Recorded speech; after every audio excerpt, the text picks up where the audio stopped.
Assalamualaikum warahmatullahi wabarakatuh.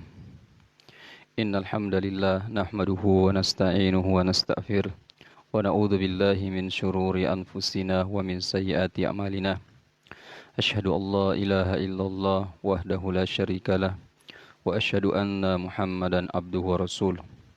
Allahumma salli ala Muhammad wa ala ali Muhammad kama sallaita ala Ibrahim wa ala ali Ibrahim wa barik ala Muhammad wa ala ali Muhammad kama barakta ala Ibrahim wa ala ali Ibrahim innaka Hamidum Majid. Ya ayuhan nasu budu rabbakum alladhi khalaqakum walladhina min qablikum la'allakum tattaqun. Ya ayyuhalladzina amanu taqullaha haqqa tuqatih wa la tamutunna illa wa antum muslimun.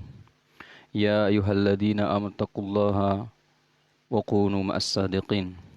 Fa in asdaqal hadithi kitabullah wa khairul hadi hadi Muhammadin sallallahu alaihi wasallam wa syarrul umuri muhdatsatuha wa kullu muhdatsatin bid'ah wa kullu bid'atin fid din dhalalah wa kullu dalalatin finnar. Amma ba'd. Kaum muslimin dan muslimah, para pemirsa yang dimuliakan oleh Allah Subhanahu wa taala. Alhamdulillah kita kembali memuji dan bersyukur kepada Allah Subhanahu wa taala atas limpahan karunia yang telah dianugerahkan kepada kita semua.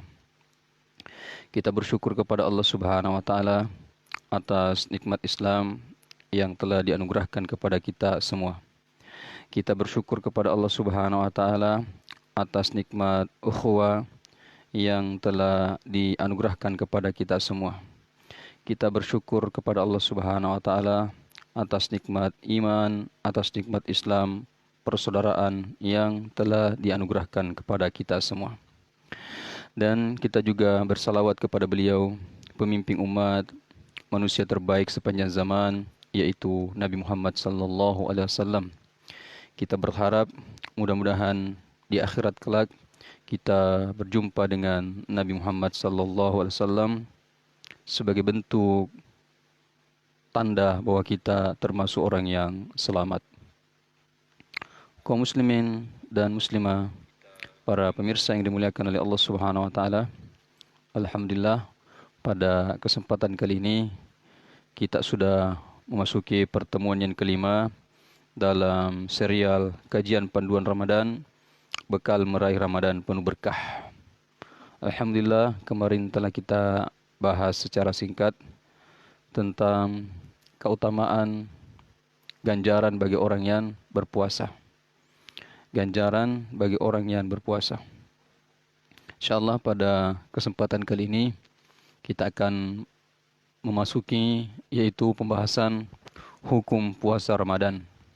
Jadi pada subuh kali ini kita akan masuk pada pembahasan hukum puasa Ramadan. Yang pertama yang harus kita pahami bahwa puasa dalam bahasa Arab disebut dengan saum. Ya, puasa dalam bahasa Arab itu disebut dengan saum. Kemudian saum secara bahasa artinya imsak atau menahan. Jadi saum secara bahasa bermakna imsak atau menahan diri dari makan, minum, berbicara, nikah, dan berjalan. Jadi kalau kita mengatakan saya saum secara bahasa artinya kita menahan diri, tidak makan, tidak minum, tidak bicara, tidak menikah, tidak berjalan, dan tidak melakukan hal-hal yang lainnya. Itu definisi saum atau puasa secara bahasa, imsak, menahan.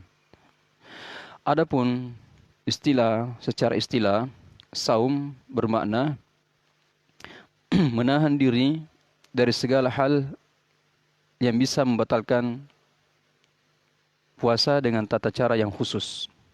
Jadi, saum secara istilah bermakna menahan diri dari segala pembatal dengan tata cara yang khusus.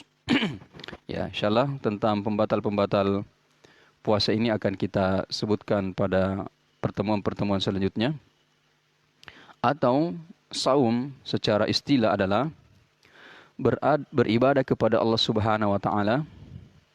Jadi ini pokoknya beribadah kepada Allah Subhanahu wa taala dengan menahan diri dari makan, menahan diri dari minum, dan pembatal-pembatal puasa lainnya, mulai dari terbitnya fajar hingga terbenamnya matahari.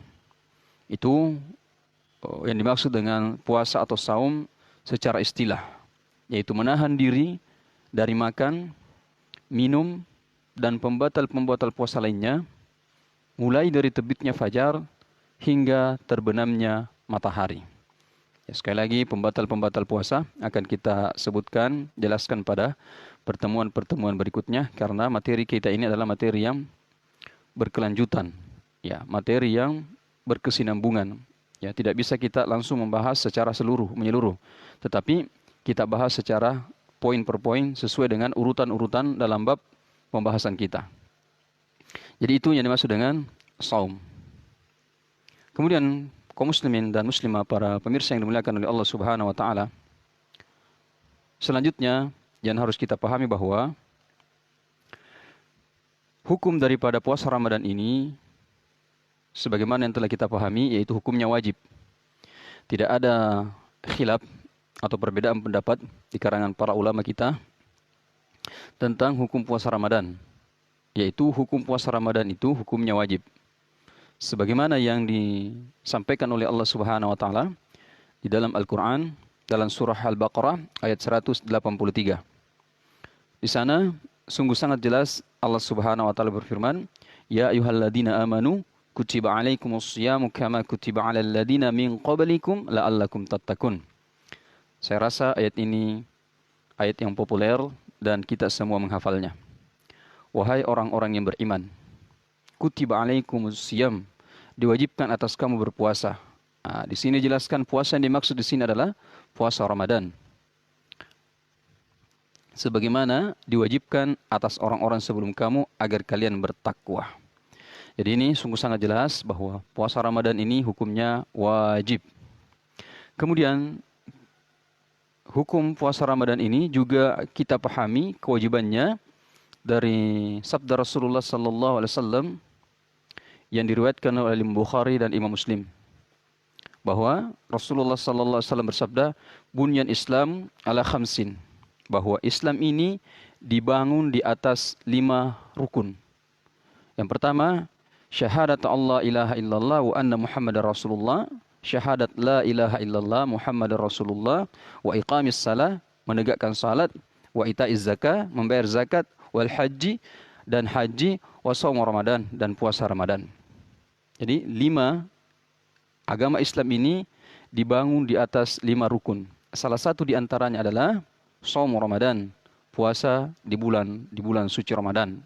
Jadi di sini bisa dipahami bahwa puasa ini adalah merupakan rukun Islam, sehingga puasa Ramadan ini tentu hukumnya wajib. Ya.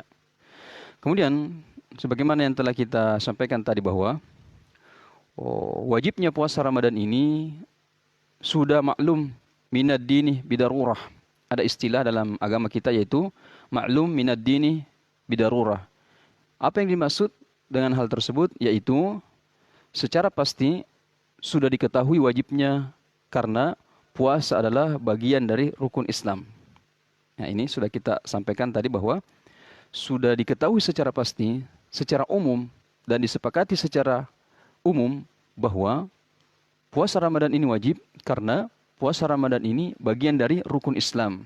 Jadi bagian dari rukun Islam, sehingga kaum muslimin dan muslimah, para pemirsa yang dimuliakan oleh Allah Subhanahu wa taala, jika seseorang mengingkari hukum wajibnya puasa Ramadan, maka bisa menyebabkan dia menjadi kafir. Ya, salah satu hal yang bisa menyebabkan kekafiran pada seseorang ketika dia mengingkari hukumnya puasa Ramadan. Kenapa? Karena ketika seseorang mengingkari wajibnya hukum Ramadan, berarti dia mengingkari salah satu rukun Islam. Ya, berarti dia mengingkari salah satu rukun Islam. Dan sudah menjadi pemahaman kita, ketika seseorang mengingkari rukun Islam, tidak mengakui salah satu rukun Islam, maka jatuhlah hukum kafir kepada orang tersebut. Ini yang perlu kita mengerti, yang perlu kita pahami, bahwa dalil, setidaknya 2 dalil yang kita bawakan pada kesempatan kali ini yang menjelaskan tentang wajibnya puasa Ramadan. Ya, tentu ada pembahasan-pembahasan selanjutnya, siapakah yang boleh meninggalkan puasa Ramadan, dalam keadaan bagaimana seseorang boleh meninggalkan Ramadan, orang yang meninggalkan puasa Ramadan apa yang harus dilakukan setelah Ramadan, dan lain-lain sebagainya. Dan ini sekali lagi kita akan sampaikan pada pertemuan-pertemuan selanjutnya. Kemudian kaum muslimin dan muslimah yang dimuliakan oleh Allah Subhanahu wa taala, perlu juga kita sampaikan pada kesempatan kali ini peringatan bagi orang yang sengaja membatalkan puasa. Artinya dia berpuasa, kemudian dia batalkan puasanya tanpa uzur yang dibenarkan oleh agama, tanpa alasan yang dibenarkan oleh agama. Karena terkadang seperti itu, ada sebagian dari kaum muslimin, dia berpuasa mulai dari pagi sampai jam 12 atau jam 1. Tiba-tiba jam 1 dia batalkan puasanya tanpa uzur, tanpa halangan yang syar'i yang dibenarkan dalam agama. Kita lihat bagaimana penjelasan seorang sahabat Rasulullah sallallahu alaihi wasallam, yaitu Abu Umamah. Abu Umamah menuturkan, ya, jadi Abu Umamah mengatakan bahwa beliau mendengar Rasulullah sallallahu alaihi wasallam bersabda.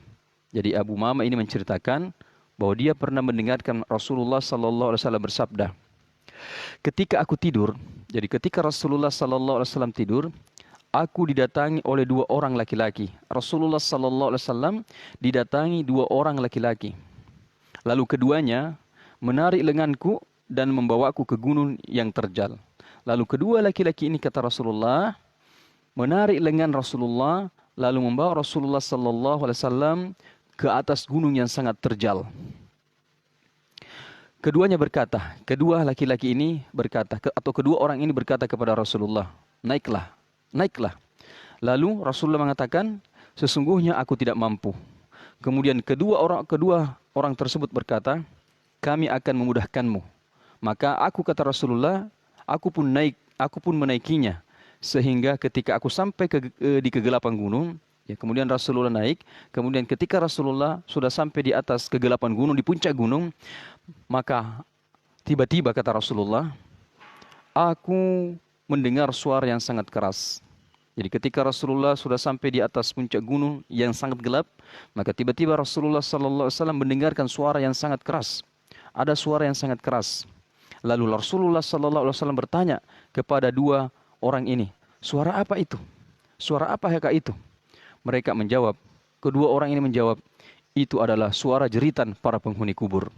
Itu adalah jeritan suara penghuni kubur yang sedang diazab, yang sedang dihukum, yang sedang disiksa oleh Allah Subhanahu wa taala. Kemudian kata Rasulullah melanjutkan pernyataannya, kemudian dibawalah aku berjalan-jalan dan aku sudah bersama orang-orang yang bergantungan pada urat besar di atas tumit mereka. Mulut mereka robek dan dari robekan itu mengalirlah darah. Kemudian ya, Abu Umamah di sini kemudian bertanya kepada Rasulullah, siapakah mereka itu wahai Rasulullah? Siapakah mereka itu wahai Rasulullah yang mulut mereka robek, kemudian dari robekan mulut itu mengalir darah, kemudian urat besar mereka di atas tumit mereka. Siapakah mereka itu wahai Rasulullah? Jadi Abu Umamah bertanya ketika Rasulullah menyampaikan hal ini, kemudian Abu Umamah bertanya kepada Rasulullah, siapakah mereka itu wahai Rasulullah? Kemudian Rasulullah mengatakan, mereka adalah orang yang berbuka, orang yang membatalkan puasa sebelum tiba waktunya. Mereka itu wahai Abu Umamah yang mulut mereka robek, kemudian dari robekan mulut mereka itu keluar darah. Mereka itu adalah mereka itu adalah orang-orang yang berbuka, orang-orang yang membatalkan puasa sebelum tiba waktunya. Jadi dia berpuasa sampai jam 1 atau sampai jam 2 misalnya. Tiba-tiba jam 2 dia batalkan puasanya tanpa halangan, tanpa uzur, alasan yang dibenarkan oleh syar'i. Inilah yang masuk dalam penjelasan Rasulullah sallallahu alaihi wasallam. Kemudian lihatlah kaum muslimin. Mari kita mengambil pelajaran. Orang yang membatalkan puasanya saja itu mendapatkan hukuman yang sangat besar dari Allah Subhanahu wa taala. Orang yang sengaja membatalkan puasanya saja dengan alasan yang tidak dibenarkan oleh syari, itu mereka mendapatkan hukuman yang sangat besar. Lalu bagaimana lagi dengan orang yang memang tidak mau berpuasa? Ya, lalu bagaimana lagi dengan memang orang yang tidak mau berpuasa sejak awal Ramadan dan tidak pernah berpuasa sama sekali. Jadi, orang yang berpuasa saja, kemudian dia batalkan puasanya di tengah perjalanan tanpa alasan yang dibenarkan oleh agama, itu mendapatkan hukuman yang sangat besar, mendapatkan siksaan yang sangat besar. Lalu bagaimana lagi mereka yang memang tidak ada keinginan berpuasa? Lalu bagaimana lagi bagi mereka yang memang tidak ada keinginan berpuasa mulai dari awal Ramadan sampai akhir Ramadan atau seumur hidup mereka? Tentu azabnya, tentu siksanya, tentu hukumannya jauh lebih besar. Kemudian Az-Zahabi pernah mengatakan bahwa siapa saja yang sengaja tidak berpuasa Ramadan. Jadi, siapa saja yang sengaja tidak berpuasa Ramadan bukan karena sakit atau uzur lainnya, maka dosa yang dilakukan lebih jelek dari dosa berzina. Coba, orang yang tidak berpuasa di bulan Ramadan dengan sengaja, tidak ada uzurnya, tidak sakit dan sebagainya, maka dosa orang tersebut lebih besar dibandingkan dosa berzina.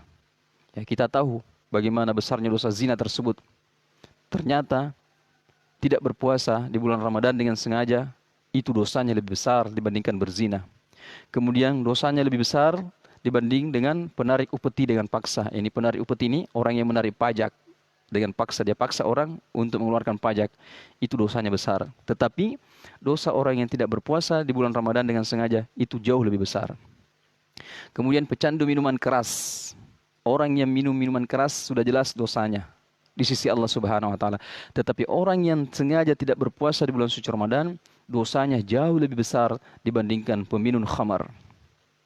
Bahkan kata Az-Zahabi, orang seperti ini diragukan keislamannya. Coba, orang yang tidak berpuasa di bulan Ramadan dengan sengaja tanpa uzur yang dibenarkan, maka orang ini diragukan keislamannya dan disangka sebagai orang yang terjangkiti kemunafikan dan penyimpangan. Ya, seperti itulah penjelasan daripada Az-Zahabi. Jadi ini kaum muslimin, kita sudah sampaikan tentang hukum puasa Ramadan, bahwa hukum puasa Ramadan itu hukumnya wajib berdasarkan dua dalil yang kita sampaikan. Kemudian pengertian puasa Ramadan, ya, kita sudah sampaikan. Kemudian peringatan bagi orang yang sengaja membatalkan puasa. Selanjutnya dalam bab ini yaitu menentukan awal Ramadan. Bagaimana menentukan masuknya awal Ramadan? Nah, di sini terjadi ikhtilaf atau perbedaan pendapat di kalangan para ulama. Insyaallah bab ini kita langkahi dulu. Nah, ini ada membutuhkan waktu yang khusus untuk menjelaskan apakah dengan cara ru'yatul hilal, melihat bulan, ataukah hisab, menghitung perputaran matahari. Ini dua cara metode yang terkadang diperselisihkan untuk menentukan masuknya satu Ramadan atau menentukan masuknya satu Syawal. Ya, ini kita akan bahas insyaallah mungkin pada pertemuan berikutnya.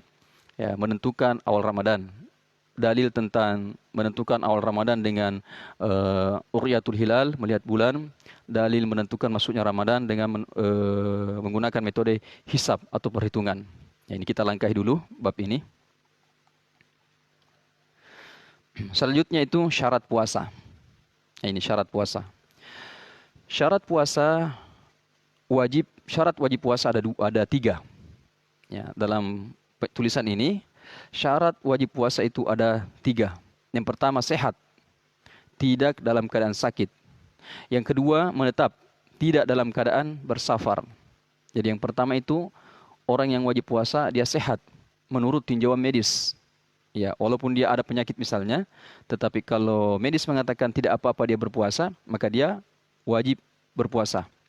Kemudian yang kedua, syarat wajib berpuasa yaitu menetap, tidak melakukan perjalanan, tidak disebut sebagai musafir. Ya, kedua syarat ini disebutkan oleh Allah Subhanahu wa taala dalam surah Al-Baqarah ayat 185. Jadi kedua syarat ini yaitu sehat dan tidak musafir disebutkan oleh Allah Subhanahu wa taala dalam surah Al-Baqarah ayat 185. Wa man kana maridan aw ala safarin fa'iddatun min ayyamin ukhra. Dan barang siapa yang dalam keadaan sakit atau dalam perjalanan lalu ia berbuka, maka wajiblah baginya berpuasa sebanyak hari yang ditinggalkannya itu pada hari-hari yang lain. Coba kita perhatikan. Dan barang siapa yang dalam keadaan sakit atau dalam perjalanan lalu ia berbuka. Artinya kalau dia sakit, kemudian dia dalam perjalanan, lalu dia berbuka, artinya dia tidak berpuasa. Artinya dibolehkan dia tidak berpuasa. Ya, karena di sini disebutkan siapa yang dalam keadaan sakit Dan siapa dalam keadaan perjalanan, lalu ia berbuka. Lalu ia berbuka artinya dibenarkan dia berbuka. Maka wajiblah baginya berpuasa. Sebanyak hari-hari yang ditinggalkannya itu pada hari-hari yang lain. Artinya dia harus membayarnya di luar bulan Ramadan. Istilahnya qada, puasa qada. Ya, jadi ini dalil yang menunjukkan bahwa yang diwajibkan berpuasa adalah mereka yang sehat, dan yang diwajibkan berpuasa adalah mereka yang menetap, yang tidak dalam keadaan musafir. Kemudian yang ketiga, ini khusus untuk wanita. Kalau poin pertama dan kedua itu berlaku untuk laki-laki dan wanita. Adapun poin yang ketiga ini, syarat yang ketiga ini khusus berlaku untuk wanita. Syarat wajib puasa yaitu suci dari haid dan nifas. Ya, jadi orang yang diwajibkan berpuasa bagi wanita itu mereka yang tidak haid, mereka yang tidak nifas, ini wajib berpuasa. Adapun ketika dia haid, adapun ketika dia nifas, maka haram hukumnya berpuasa dan dia harus menggantinya, mengqadanya di luar bulan Ramadan sebanyak hari dia tidak berpuasa di bulan Ramadan. Kita lihat dalilnya dari Muadzah, dia berkata, saya bertanya kepada Aisyah, seraya berkata, kenapa gerangan wanita yang haid mengqada puasa dan tidak mengqada salat? Jadi Muazzah ini bertanya kepada Aisyah, wahai Aisyah, kenapa wanita yang haid mengqada puasa dan tidak mengqada salat? Maka Aisyah menjawab, apakah kamu dari golongan Haruriyah? Apakah kamu dari golongan Haruriyah? Aku menjawab, Muazzah menjawab, aku bukan Haruriyah. Akan tetapi aku bertanya, Aisyah menjawab, kami dahulu juga mengalami haid. Maka kami diperintahkan untuk mengqada puasa dan tidak diperintahkan untuk mengqada salat. Seperti itulah memang wahai Muazzah. Kami memang dahulu ketika Rasulullah SAW masih hidup, kami juga mengalami haid. Akan tetapi kami diperintahkan mengqada puasa dan tidak kami diperintahkan untuk mengqada salat. Maka kaum muslimin dan muslimah, para pemirsa yang dimuliakan oleh Allah Subhanahu wa taala, wanita haid dan nifas diharamkan puasa dan puasanya kewajibannya puasanya ketika dia suci. Jadi wanita haid dan nifas diharamkan puasa dan punya kewajiban mengqada ketika dia sudah dalam keadaan suci di luar bulan suci Ramadan, menggantinya. Jadi ini 3 syarat puasa yang disebutkan dalam tulisan ini, bahwa yang pertama ini syarat wajib, sehat, tidak dalam keadaan sakit. Kedua, menetap, tidak dalam keadaan safar. Kedua, suci dari haid dan nifas, ini khusus untuk wanita. Itu syarat wajib puasa. Kemudian syarat sah puasa. Siapa yang diwajibkan puasa? Itu tadi. Kemudian bagaimana syarat sahnya puasa? Ya, jadi beda syarat wajib puasa dan beda syarat sah puasa. Syarat sah puasa yang pertama dia Islam. Jelas, Islam. Kalau dia bukan Islam, tidak sah puasanya. Orang yang bukan Islam, seluruh amal-amalnya tidak sah. Ya, walaupun dia tidak sakit, walaupun dia mukim, walaupun dia tidak haid dan nifas, tapi kalau bukan Islam, maka tidak diterima ibadahnya. Yang kedua, balik. Ini yang wajib untuk syarat sahnya puasa itu adalah balik. Sudah balik. Kemudian yang ketiga, berakal. Kemudian yang keempat, mukim, tidak safar. Kemudian yang kelima, suci dari haid dan nifas. Kemudian yang keenam, mampu berpuasa. Dan kemudian yang ketujuh, niat. Itu syarat sahnya puasa. Kemudian kita kembali sedikit kaum muslimin dan muslimah yang dimuliakan oleh Allah Subhanahu wa taala, tentang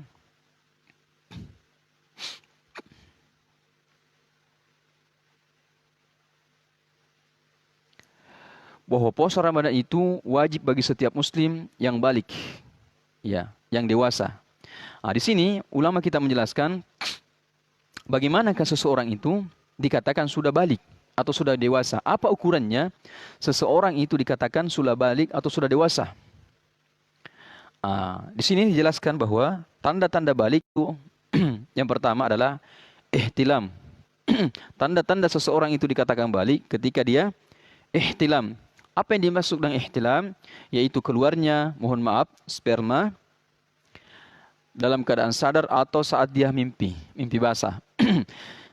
Jadi ketika seseorang sudah mimpi basah, baik laki-laki maupun wanita, maka dia sudah dikategorikan balik. Maka dia sudah wajib untuk melaksanakan ajaran-ajaran Islam seperti salat, puasa, dan kewajiban-kewajiban yang lainnya, menutup aurat, itu sudah wajib dia. Ketika dia sudah ihtilam, tandanya itu sudah keluarnya sperma atau mani, baik dalam keadaan sadar ataupun dalam keadaan bermimpi atau mimpi basah. Kemudian yang kedua, tanda-tanda seseorang itu balik, tumbuhnya bulu kemaluan. Ya, baik laki-laki maupun wanita. Kemudian yang ketiga, tanda-tanda bahwa seseorang itu sudah balik, khusus untuk wanita muslimah, yaitu dia sudah haid dan hamil. Dia sudah haid dan hamil, maka dia sudah balik. Maka dia sudah wajib untuk melaksanakan puasa salah satu di antaranya.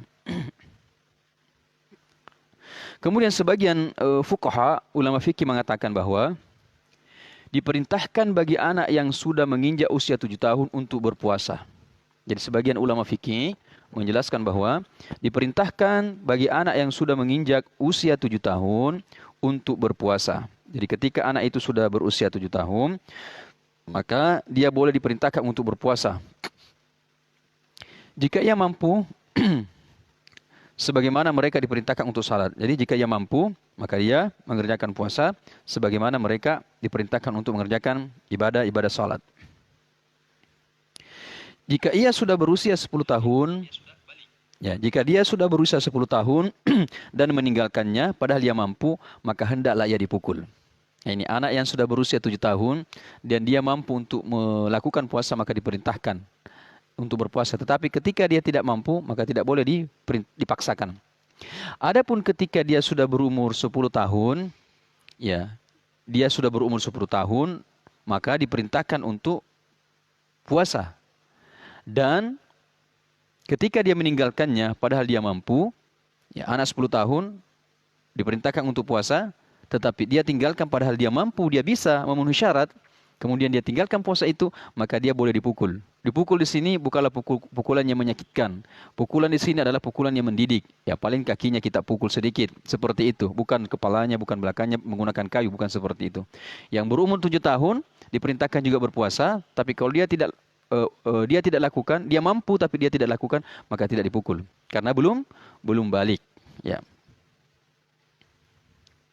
Al-Imam Bukhari membawakan pula dalam kitab sahihnya bab puasanya anak kecil. Lantas beliau membawakan hadis dari Ar-Rubayyi binti Muawwidh. Ia berkata, Nabi sallallahu alaihi wasallam mengutus seseorang pada pagi hari di hari Asyura. Jadi Nabi sallallahu alaihi wasallam mengutus seseorang pada pagi hari di hari Asyura, yaitu 10 Muharram, ke salah satu perkampungan Ansar.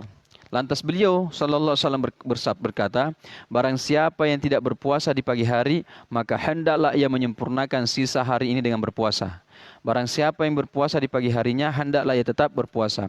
Ar-Rubayyi berkata, kami berpuasa setelah itu, dan kami mengajak anak-anak kami untuk berpuasa. Ini kalimat intinya, dan kami mengajak anak-anak kami berpuasa.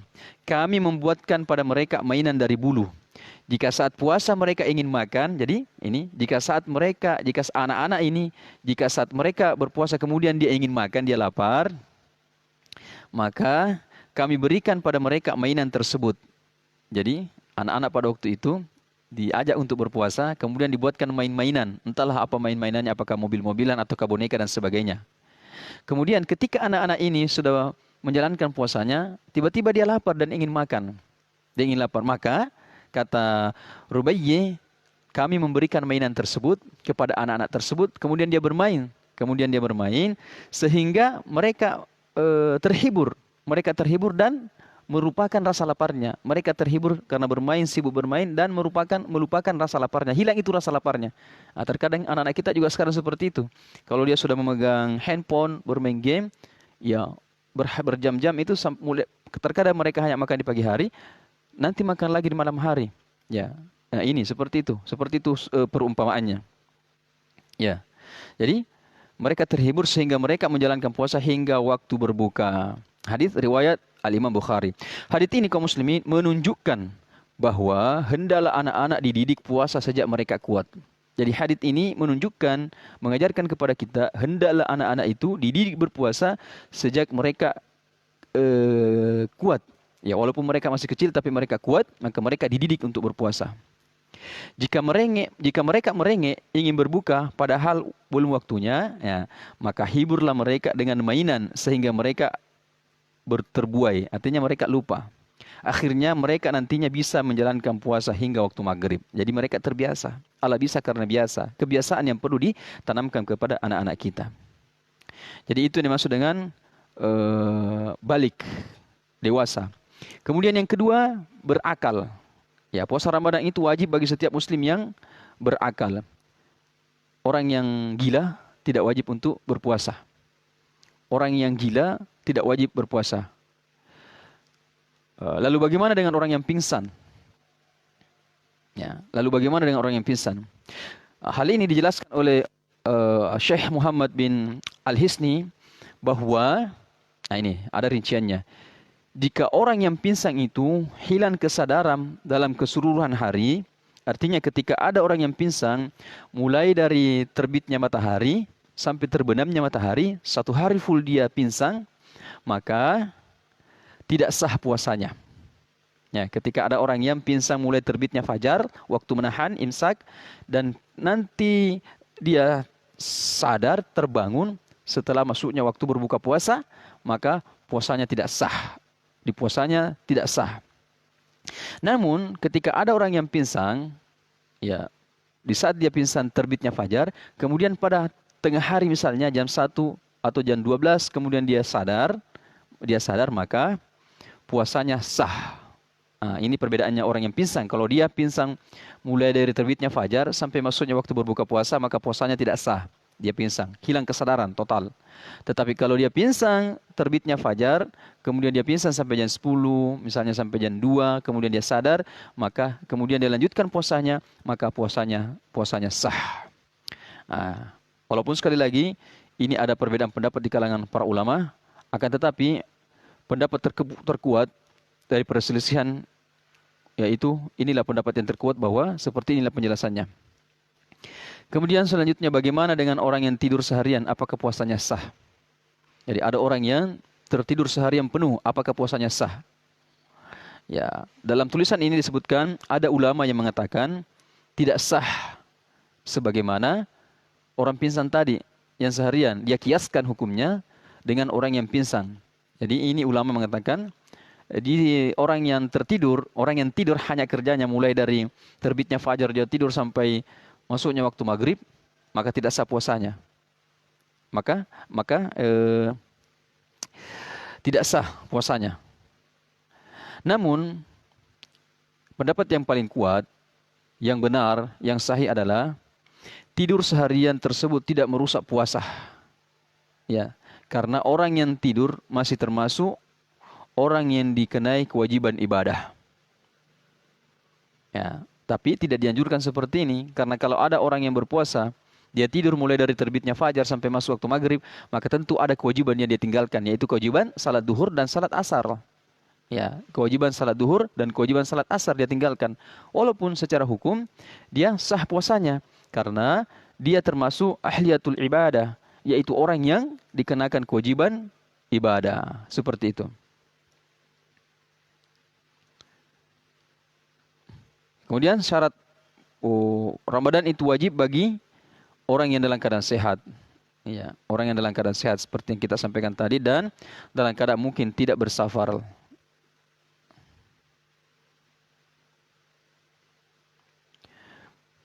Jadi, kaum muslimin dan muslimah yang dimuliakan oleh Allah Subhanahu wa taala, syarat sah puasa kita sudah sampaikan. Kemudian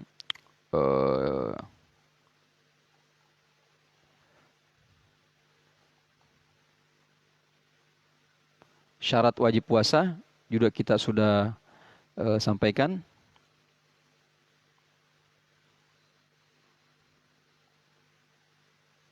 Syarat wajib puasa ada 3 tadi, yaitu sehat, tidak dalam keadaan sakit, kemudian dia menetap, dia bukan seorang musafir, dan yang ketiga khusus bagi wanita, dia suci dari haid, dia suci dari nifas, maka dia wajib untuk berpuasa di bulan suci Ramadan.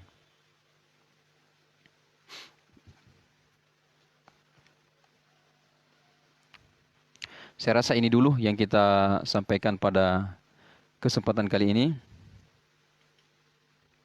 Ya, kita tambah satu lagi yaitu rukun puasa atau fardu puasa. Rukun puasa atau fardu puasa ada dua.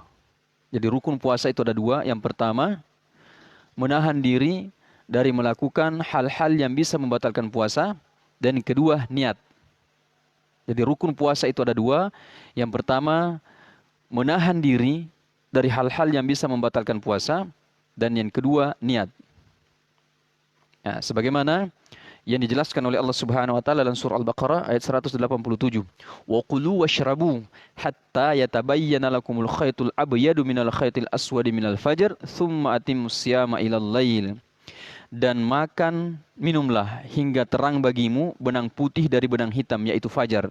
Kemudian sempurnakanlah puasa itu sampai datang malam. Nah, ini dalil yang menunjukkan bahwa rukun puasa itu menahan diri dari hal-hal yang bisa membatalkan puasa kita.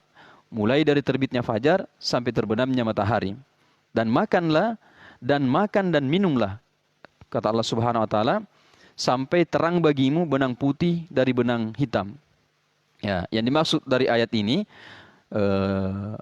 benang putih dari benang hitam yaitu terangnya siang dan gelapnya malam. Ya, seperti itu. Sedangkan rukun yang kedua yaitu niat. Hadisnya sangat populer. Berdasarkan hadits Umar bin Khattab, bahwa Rasulullah sallallahu alaihi wasallam bersabda, "Innamal a'malu binniyat." Bahwa sesungguhnya setiap amalan itu tergantung pada niatnya. Jadi semua amalan-amalan itu yang kita lakukan, apakah salat dan sebagainya, itu tergantung dari niat kita. Perlu kita pahami kaum muslimin, kenapa kita harus berniat?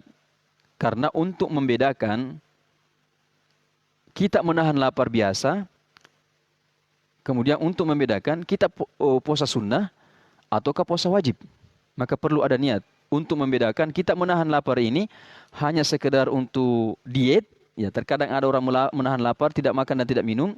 Apakah niatnya hanya sekedar diet untuk menurunkan badan, ataukah niatnya hanya sekedar puasa sunnah, ataukah niatnya puasa qada, ataukah niatnya puasa nazar, ataukah niatnya puasa Ramadan?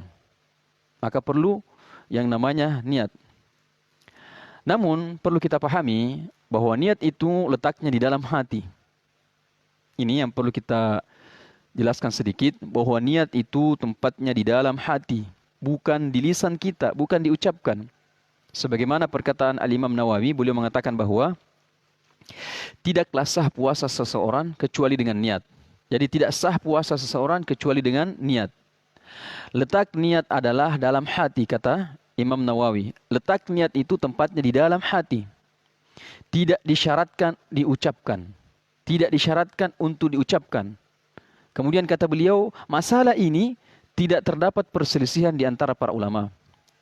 Masalah tentang bahwa tidak sah puasa kecuali dengan niat, masalah tentang bahwa niat itu tempatnya di hati, tidak diucapkan, ini adalah perkara yang disepakati para ulama. Tidak ada perselisihan di kalangan para ulama tentang masalah ini. Makanya kita heran ketika mengatakan ada ulama yang menganjurkan melafadzkan niat, kita heran ulama siapa yang menganjurkan seperti itu. Padahal Al-Imam Nawawi mengatakan tidak ada khilaf, tidak ada perbedaan di kalangan para ulama bahwa niat itu tempatnya di hati. Tidak perlu dilafadzkan, tidak perlu diucapkan, tidak disyaratkan untuk diucapkan. Kemudian Syekhul Islam Ibnu Taimiyah lebih memperjelas lagi tentang niat ini. Beliau mengatakan bahwa siapa saja yang menginginkan melakukan sesuatu, maka secara pasti ia telah berniat. Jadi siapa saja yang ingin melakukan sesuatu, pasti secara pasti dia telah berniat. Misalnya, diambil permisalan di sini, di hadapan kita disodorkan makanan. Kita disodorkan makanan. Lalu kita punya keinginan untuk menyantapnya. Maka ketika itu pasti telah berniat. Jadi ketika kita diberikan makanan, misalnya satu mangkok bakso misalnya, di hadapan kita untuk disantap. Nah ketika kita ingin memakannya, pasti sudah ada niat kita untuk memakannya, tanpa harus kita lafadzkan, tanpa harus kita sebutkan. Ya, dan demikian pula kata beliau, ketika ingin menunggangi kendaraan atau melakukan aktivitas lainnya, Bahkan jika seseorang dibebani suatu amalan lantas dikatakan tidak berniat, maka sungguh ia adalah perbebanan yang mustahil dilakukan. Karena setiap orang yang hendak melakukan suatu amalan yang disyariatkan atau tidak disyariatkan pasti ilmunya telah mendahului dalam hatinya. Inilah yang dinamakan niat. Jadi ini niat. Kemudian untuk puasa wajib di bulan Ramadan harus ada niat di malam hari setelah matahari tenggelam. Artinya niat puasa Ramadan itu kita sudah boleh berniat ketika sudah tenggelam matahari. Sudah boleh berniat. Tidak mesti harus ketika kita makan sahur. Tidak. Sudah boleh berniat ketika sudah tenggelam matahari, sudah masuk waktu maghrib. Ya, tenggelam matahari pada saat itu seseorang sudah bisa berniat untuk melaksanakan puasa Ramadan besoknya. Jika niatnya dilakukan sebelum tenggelamnya matahari maka tidaklah sah. Jadi ketika dia berniat sebelum tenggelam matahari maka tidak sah puasanya. Dia artinya dia berniat di jam 5 sore. Itu tidak sah puasanya karena belum tenggelam matahari. Begitu pula jika baru berniat setelah masuk waktu fajar subuh maka tidak sah juga puasanya. Nanti dia berniat setelah terbit fajar. Ya, sudah lewat waktu sahur, sudah terbit fajar, baru dia berniat untuk Ramadan, maka tidak sah puasanya untuk puasa wajib. Ini kita lihat kewajiban berniat di malam hari, yaitu berdasarkan hadis dari Ibnu Umar radhiyallahu anhuma dari Hafsah istri Rasulullah sallallahu alaihi wasallam. Nabi sallallahu alaihi wasallam bersabda bahwa barang siapa yang tidak berniat sebelum fajar, maka puasanya tidak sah. Nah, barang siapa yang tidak berniat sebelum fajar, artinya tidak berniat untuk melaksanakan ibadah puasa Ramadan, maka puasanya tidak sah. Beda dengan puasa sunnah. Puasa sunnah itu boleh berniat walaupun di pagi hari, selama dia belum makan.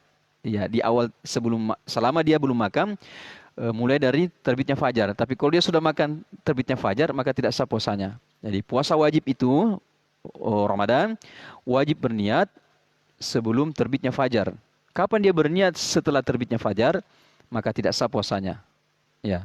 Begitupun dia berniat sebelum tenggelamnya matahari, maka tidak sah puasanya. Jadi dia berniat mulai tenggelamnya matahari sampai sebelum terbitnya fajar, maka dia berniat. Barang siapa yang tidak berniat sebelum fajar, subuh, maka puasanya tidak sah. Ya. Adapun hadis Aisyah di mana ia berkata pada suatu hari Nabi sallallahu alaihi wasallam menemuiku dan bertanya, "Apakah kamu mempunyai makanan?" Kami menjawab, "Tidak ada." Beliau berkata, "Kalau begitu saya akan berpuasa." Kemudian beliau datang lagi pada hari yang lain dan kami berkata, "Wahai Rasulullah, kita telah diberi hadiah berupa hais, makanan yang terbuat dari kurma, sami dan keju." Maka beliau pun berkata, "Bawalah kemari, sesungguhnya dari tadi pagi aku berpuasa." Jadi Imam Nawawi rahimahullah mengatakan dalil ini adalah dalil bagi mayoritas ulama bahwa boleh berniat di siang hari sebelum waktu zawal, matahari bergeser ke barat, itu pada puasa sunnah. Jadi dalil ini, penjelasan ini khusus untuk puasa sunnah, bukan untuk puasa wajib. Kemudian di sini kaum muslimin disyaratkan bolehnya niat di siang hari, yaitu sebelum niat belum melakukan pembatal puasa.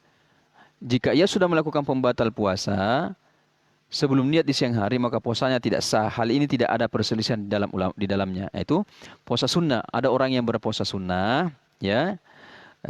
Kemudian dia berniat di siang hari, dia lupa berniat di malam hari, dia berniat di siang hari, maka puasanya sah selama dia belum makan.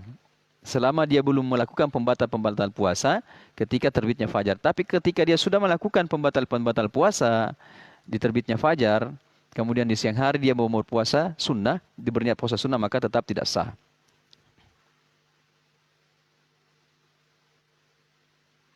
Jadi ini dua rukun puasa. Yang pertama dia harus berniat, kemudian yang kedua dia harus menahan diri dari segala sesuatu yang membatalkan puasanya. Ya, pembatal puasa akan kita jelaskan nanti apa-apa saja yang bisa membatalkan puasa kita. Ini dulu kaum muslimin dan muslimah, para pemirsa yang dimuliakan oleh Allah Subhanahu wa taala, yang bisa kita sampaikan pada kesempatan kali ini. Mudah-mudahan bermanfaat untuk kita semua dan bagi kami pribadi. Demikian yang bisa kita sampaikan. Subhanakallahumma bihamdik, asyhadu an la ilaha illa anta, astaghfiruka wa atubu ilaik. Assalamualaikum warahmatullahi wabarakatuh.